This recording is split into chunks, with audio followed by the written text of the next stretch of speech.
Call తో మీ బంగారాన్ని విడిపించి ప్రెజెంట్ మార్కెట్ రేట్ కే కొని బ్యాలెన్స్ అమౌంట్ ని క్యాష్ గా లేకపోతే సమానమైన బంగారాన్ని మీకిస్తుంది అక్షయ గోల్డ్ హబ్.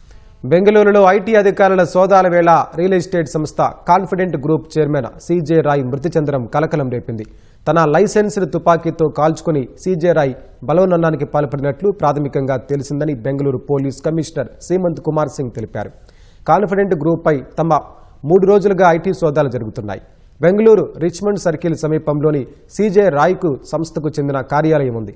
శుక్రవారం మధ్యాహ్నం 3:30 గంటల సమయంలో సీజే రాయ్ ఛాంబర్ నుంచి తుపాకీ శబ్దం వినపడటంతో ఉద్యోగులు లోపలికెళ్లి చూశారు. రక్తపు మడుగులో పడి ఉన్న రాయ్ను ఆసుపత్రికి తరలించగా అప్పటికే మృతి చెందారని వైద్యులు ప్రకటించారు. కాన్ఫిడెంట్ గ్రూప్ డైరెక్టర్ ఇచ్చిన ఫిర్యాదు మేరకు పోలీసులు కేసు నమోదు చేసి దర్యాప్తు చేస్తున్నారు. పోస్టుమార్టం నివేదిక వచ్చాక మరిన్ని వివరాలు వెల్లడిస్తామని బెంగళూరు కమిషనర్ తెలిపారు. కేరళకు చెందిన ఐటీ బృందం సీజే రాయ్ కార్యాలయంలో సోదాలు జరిపిందని, వారితో తామింకా మాట్లాడలేదని చెప్పారు. ఐటీ శాఖ అధికారుల ఒత్తిడి వల్లే తన సోదరుడు తుపాకీతో కాల్చుకుని ఆత్మహత్యకు పాల్పడి ఉంటారని సీజే రాయ్ తమ్ముడు ఆరోపించారు. 4 రోజులుగా తన సోదరుడు తీవ్ర ఒత్తిడిలో ఉన్నారని చెప్పారు.